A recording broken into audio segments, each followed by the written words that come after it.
You never think your 15-year marriage is going to end because of a screenshot. You expect something dramatic. You expect to catch them in the act. You expect to find love letters or credit card statements or lipstick on a collar. But when I discovered my wife had destroyed our marriage, it happened on a Wednesday afternoon during my lunch break at Walmart. I was sitting in the break room eating a sandwich when my phone buzzed. It was a text from one of my coworkers, a guy I had worked with for 3 years, a good guy who kept to himself and never caused drama. The text said, "Hey man, I'm really sorry. I don't know how to say this, but I think you need to see this." And then the screenshot loaded. It was a Tinder profile, and the woman in the photos was my wife. I stared at the screen for a full minute without breathing. There she was, smiling in a photo I recognized from 2 months ago. She was wearing the blue dress she bought for one of her real estate networking events. The photo was taken in our living room. I could see the corner of our couch in the background. The profile said she was 38 years old and looking for something real. But what pissed me off was the line at the bottom. It said, "Recently single and ready for a fresh start." Recently single? What the hell? We were still married. We were still living in the same house. And she was telling strangers on the internet that she was single. My coworker sent another text. "I saw it last night. I wasn't sure if I should tell you, but I figured you'd want to know. I'm sorry, bro." I typed back, "Thanks for telling me. I appreciate it." The fluorescent lights of the Walmart break room suddenly felt too bright. My wife had been lying to me for God knows how long. Let me back up and give you some context about who we were before everything fell apart. I am an assistant store manager at Walmart. I have been with the company for 7 years. I make $72,000 a year. It is not glamorous, but it is stable. I also drive for Uber and Lyft on the side to bring in extra money, 3 nights a week and most of Saturday. Between Walmart and rideshare, I clear about $90,000 a year. My wife is a real estate agent. She got her license 18 months ago after years of talking about wanting to do something more exciting than her old job in medical billing. She works for a boutique agency in Atlanta that focuses on first-time home buyers and young professionals, and she is good at it. 7 houses closed in her first year, around $85,000 in commissions. For someone brand new to the industry, that is impressive, but real estate is feast or famine. Some months, she would close 2 deals and feel like a rock star. Other months, she would go 6 weeks without a single offer accepted. The inconsistency made her anxious. Longer hours became the norm. More networking events, more talk about building her brand and her reputation, and I supported her. Take the time you need to grow your business. I would handle things at home while she chased her goals. Dinner most nights, laundry, bills and yard work, and grocery shopping. I became the support system for her dream, and somewhere along the way she decided I was not good enough anymore. The signs were there, or maybe I saw them and chose to ignore them. More makeup for evening showings, new clothes every other week, nails done every 2 weeks instead of once a month. Her clients started sounding more like friends. She would mention a guy looking for a condo in Midtown and how charming he was. Inside jokes during showings. I thought it was just her being social, part of building relationships with clients. Real estate is about trust and rapport. Nothing seemed wrong. But looking back now, I can see exactly when it started. 3 months before that screenshot arrived, she came home at midnight on a Friday claiming she had a last-minute showing at 11 at night. Who schedules a showing at 11 at night? A client who worked late shifts. It was the only time that worked for him, like it was no big deal. And I believed her. Why would my wife of 15 years lie to me? After that, the late nights became a pattern, 2 or 3 times a week. Texts at 8 or 9, saying she was running late. Traffic was bad. The clients wanted to see one more property. Her phone was dying, so she might not respond for a while, and every time she came home smelling like perfume and looking exhausted, working hard, hustling to build her career, I was proud of her.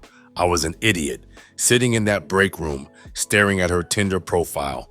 The truth became crystal clear: not working late, not building her brand, building a relationship with someone else, and I had been so busy supporting her that I never stopped to ask the hard questions.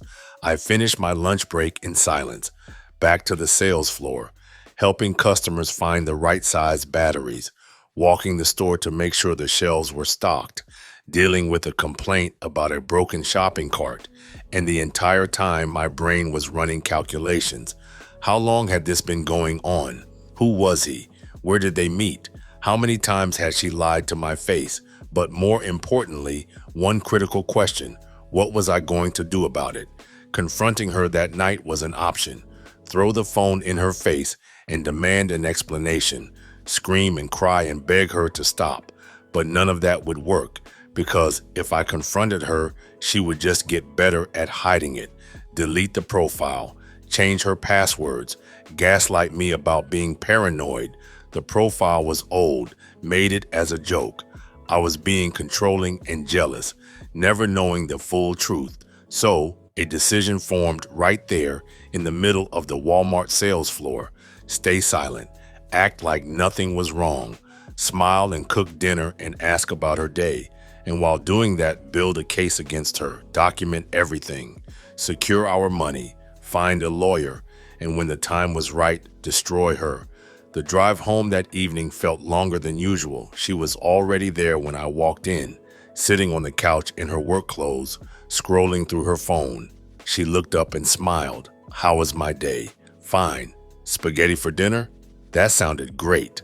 We sat there at the kitchen table eating pasta and talking about her latest listing like we were a normal married couple. But I was watching her the entire time, watching the way she checked her phone every few minutes, watching the way she smiled when a text came through, watching the way she angled the screen away so I could not see what she was reading.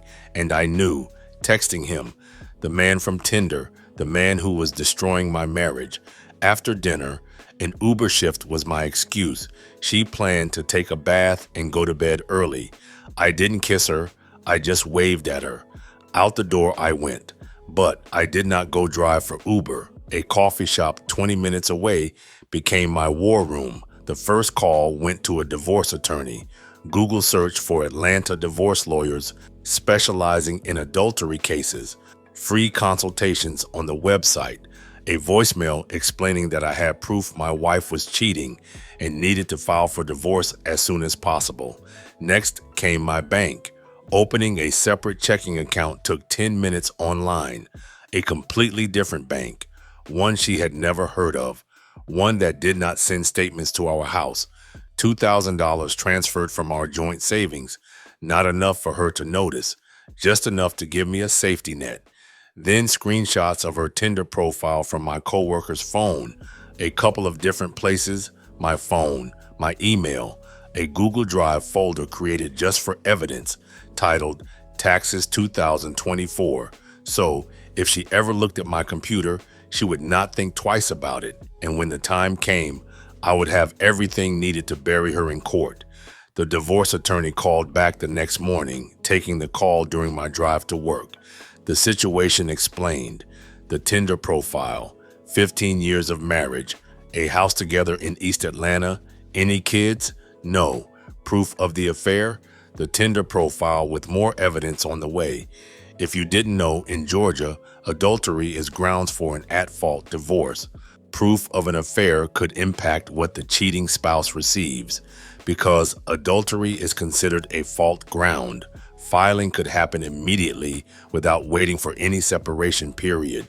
Document everything: dates, times, text messages if possible, bank statements showing suspicious charges, photos, anything proving she spent time and money on another man. Do not confront her until ready to file. The moment she knew I knew, she would start hiding assets and deleting evidence. Be smart, be patient, The best revenge is preparation. Thanks. And I would call back when ready to move forward. Then work, pretending everything was normal. For the next 4 weeks, a double life. During the day, the supportive husband, cooking meals, doing laundry, asking about her day, and listening to talk about open houses and difficult clients, smiling when she mentioned another late showing, drive safe, I love you, and every single time those words felt hollow because I knew what she was really doing. At night, when she left for her fake showings, the real work began. A journal on my phone, every claimed late night documented with the time she left and the time she came home, what she was wearing, the excuses given, whether she came home smelling like wine or cologne or cigarette smoke, checking our joint bank account every single day. And that is when the charges started appearing. Dinners at expensive restaurants in Midtown, steakhouses, sushi places, wine bars, places we had never been to together, coffee shops near Piedmont Park at 10 in the morning. On days she claimed to be doing paperwork at the office, a Lyft charge from our house to an address in Midtown at 11 at night, and then the one that made me laugh out loud, a charge for $218 at a men's luxury boutique in Buckhead. She was buying gifts for him with our money, not even bothering to hide it, thinking I was too stupid to check, or maybe thinking I was too weak to do anything about it. Every single charge screenshot, all saved to my evidence folder, and I kept smiling, kept cooking dinner, kept asking how her day went, and she kept lying to my face. 4 weeks into my surveillance, she came home one night needing to talk. We sat down on the couch. She looked me in the eyes, not happy anymore, feeling unfulfilled for a long time. She loved me, but was not in love with me anymore.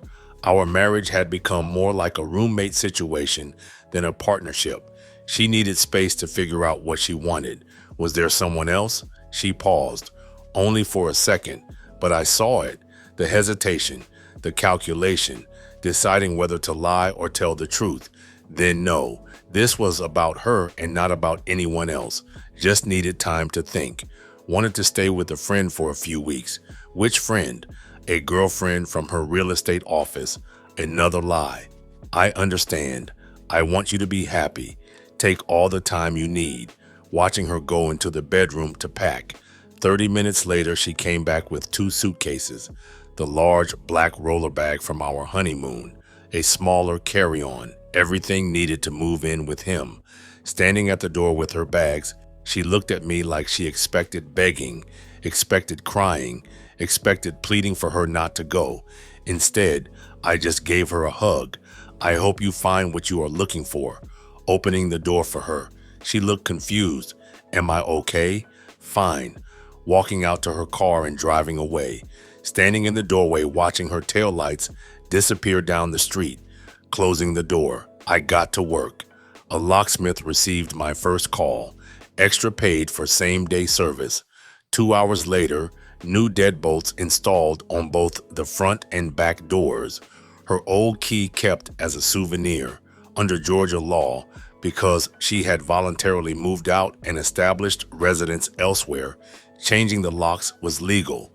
Abandonment of the marital home, her choice, and it was going to cost her everything. My divorce attorney received the second call. She moved out, claiming to stay with a girlfriend, but actually moving in with the affair partner. Did I have the address? No, that was fine. In Georgia, we could serve her through her lawyer once she hired one, or wait for her to provide a forwarding address. Divorce papers would be drawn up by Monday, filing on the grounds of adultery. Did I have proof? Everything sent to him. The Tinder screenshots, the bank statements showing the gift purchase, the credit card statements showing expensive dinners, the journal entries documenting her lies about late showings. It was more than enough. This was going to be an easy case. The bank came next. Our joint savings account held $20,500. $10,250 moved to my new account. Then our credit card companies, 3 joint cards, filing for divorce and needing to freeze the accounts immediately. They could not close them without both parties signing off, but they could freeze them temporarily to prevent new charges. Perfect. All three cards frozen within an hour. Sitting down on the couch in my quiet house, waiting. She did not call for 2 days, too busy playing house with her boyfriend. But on the third day, my phone rang. Her voice panicked. Credit card declined, buying groceries. Another card also declined. What was going on? Securing our marital assets, pending the divorce proceedings. Silence on the other end of the line. What divorce? The one filed on Monday. Papers would be served within the next few days. She started yelling, "You are insane. I only asked for space. I never said anything about divorce." When a wife moves out of the marital home to be with another man, it is called abandonment. When a wife has an affair, it is called adultery. In Georgia, both are grounds for a fault-based divorce. She went silent. Then words I will never forget. "How did you know?" Not denial, not accusations of being crazy, not claims of paranoia. How did you know? And in that moment, victory was mine because she did not deny it. Just wanted to know how I found out. How I knew did not matter. What mattered was that I knew. Proof existed, screenshots of her Tinder profile, bank statements showing the gifts she bought for him, documentation of every lie about working late. Stay with your boyfriend and figure out your next move. Do not come back to the house. Showing up means I call the police and have you removed for trespassing. She hung up. 8 attempts to call back. I never answered. 16 text messages, begging, apologizing, claiming it was a mistake, wanting to work it out. Not a single response. That night at 10 o'clock, she showed up, watching TV when I heard her car pull into the driveway. Checking the camera, she was alone, walking up to the front door and trying her key. It did not work. She tried again. Nothing. She started pounding on the door, ringing the doorbell over and over, screaming my name. We needed to talk. I was being unreasonable. She made a mistake, but we could fix this. I was sitting on the couch 20 feet away without moving. I turned up the volume up on the TV to drown out her voice. She spent 30 minutes on the porch. She eventually gave up and left. That night, I slept better than I had in years.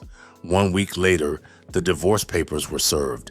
My attorney hired a private investigator to follow her, which I paid, of course. It took less than a day to find out where she was staying, a luxury high-rise apartment building in Midtown, the kind of place with a doorman and valet parking, the kind of place costing $3,000 a month. The process server went to the building and asked the front desk to call up to the apartment. A man answered. Documents for my wife needed delivery. He said, "Come up." My wife answered the door, wearing a robe, 2 in the afternoon. The server handed her the envelope, crying when she opened it, according to him. I felt nothing. For the next 3 months, communication came only through her lawyer. Her lawyer tried arguing for a 50-50 split of everything. My lawyer sent over the evidence of adultery. Her lawyer stopped pushing for 50-50. My lawyer filed for exclusive possession of the marital home. The judge granted it. My lawyer filed for her to be responsible for 50% of the joint credit card debt she racked up during the affair. The judge agreed. My lawyer argued that adultery meant no entitlement to alimony. The judge agreed. Everything going exactly according to plan. Then, 3 months after she moved out, a mutual friend called. My wife was asking people if they had a couch she could crash on. Why? The boyfriend kicked her out. Apparently a fight about money, not bringing in enough income to split the rent. Her real estate commissions had dried up because the Atlanta market had gotten brutal. Interest rates were high. Inventory was low, and a brand new agent with only 18 months of experience was the first to feel it. Buyers were backing out of deals. Sellers were holding onto properties, and she was not closing houses, which meant she was not making money. And the boyfriend she thought would take care of her just using her for sex and companionship. Never wanted a live-in girlfriend. He wanted a distraction. And when she started talking about their future together, he told her to pack her bags. Our friend said she was devastated, asking everyone if I would take her back. I said absolutely not. She was probably going to show up at the house. If she did, the door would stay closed. 2 days later, at 11 o'clock at night, the doorbell rang. Checking the camera, it was her, standing on the porch with the same 2 suitcases she left with 3 months earlier, red eyes from crying. Her hair was a mess, looking like she had not slept in days. Walking to the door, I didn't open it, speaking through the Ring doorbell speaker. "What do you want?" He kicked her out. A fight, and he told her to leave. She had nowhere else to go. A terrible mistake. She wanted to come home. Could she stay just for a few days until she figured things out? Looking at her through the camera. This woman I loved for 15 years.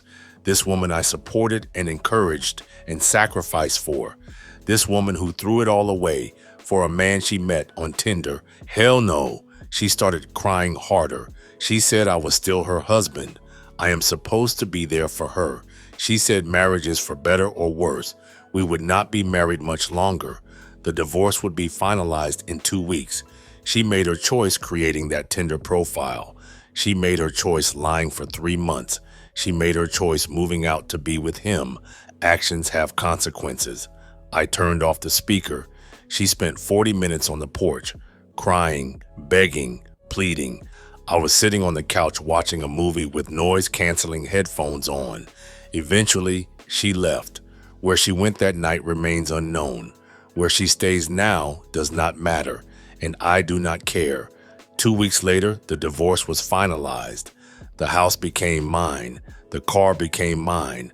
I got an additional $3,000 of the savings because the judge ruled that money spent on her affair partner was dissipation of marital assets. Her real estate business stayed hers. Her half of the credit card debt stayed hers. Nothing else. The judge ruled that adultery and willful abandonment meant no entitlement to alimony. My lawyer called it one of the cleanest fault-based divorces he had ever handled. Most cases like this drag on for a year or more. Ours finished in 4 months. Signing the papers in his office on a Friday afternoon, I walked out as a free man, driving home to my house, the house now owned outright. For 15 years, married to someone thought to be my partner, but she was never my partner. Someone who took and took and took until there was nothing left to take. And when I stopped being useful, she went looking for someone else. The affair was never about me. It was about her and her need to feel important and desired and special, thinking she found that with the guy from Tinder, thinking he would give her the life she deserved, thinking he was her upgrade, but he was just using her for free sex and companionship, someone to split the bills. And when she could not afford her share, he threw her away, just like she tried to throw me away. The difference is, I saw it coming thanks to a coworker. I protected myself. I documented everything, hired the right lawyer. I moved some money, and I changed the locks. And when the moment came to shut the door in her face, there was no hesitation. There is a lesson here for anyone who thinks they can have it both ways. You cannot keep a safety net while jumping off a cliff. You cannot expect someone to wait while you see if the grass is greener. You cannot destroy a marriage, then come running back when your backup plan falls through, because the person you left behind might not be there anymore, and you will be standing on the porch with your suitcases wondering how it all went so wrong. My ex-wife learned that lesson the hard way, gambling on a man she barely knew, thinking he was her ticket to a better life, thinking I would always be there as a backup plan. She was dead wrong. Through mutual friends, I heard she is staying in a cheap extended stay motel off Interstate 85, the kind of place charging by the week, working part-time at a retail store because her real estate career is dead for now. The market is brutal and nobody is buying. And the boyfriend she left me for, he blocked her number. He wants nothing to do with her, trading a 15-year marriage for 3 months in a luxury apartment. Now she has nothing. Meanwhile, I am sitting in my house owned outright, on my couch with a glass of whiskey and zero regrets, still working at Walmart, still driving for Uber on the weekends. But now every dollar earned is mine. No supporting someone who does not respect me. No wondering where my wife is at midnight. No pretending everything is fine when it is not. Freedom from the lies and the betrayal. Freedom from the weight of carrying someone who never appreciated what they had. She wanted freedom. She got it. Figuring out her life without me. Sleeping in cheap motels. Working retail jobs. Living with the consequences of her choices. And I am free too. Building a life that does not include someone who sees me as a backup plan. So, to anyone thinking about cheating on their spouse, some advice: have a plan. Confirm the person you are leaving for actually wants you long term. Confirm they are not just using you for sex and rent money.